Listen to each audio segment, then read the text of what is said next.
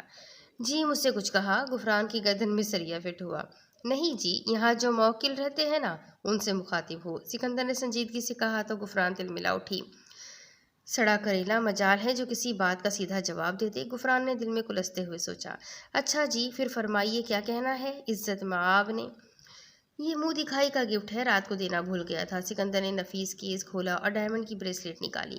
غفران کی آنکھوں میں ایک چمک سی تھی۔ ماما نے دیتے ہوئے یاد بھی کروایا تھا کہ ان کی بہو رانی کو دے دوں۔ سکندر نے لب دبا کر اس کی ساری ایکسائٹمنٹ کی ایسی کی تیسی کر دی۔ غفران جھنجھلا اٹھی۔ تو اب بھی نہ کرتے یہ احسان، ماما ہی دے دیتی۔ غفران کی زبان پھر پھسلی۔ سکندر نے اسے گھورا اور اس کے ہاتھ میں کیس تھما دیا۔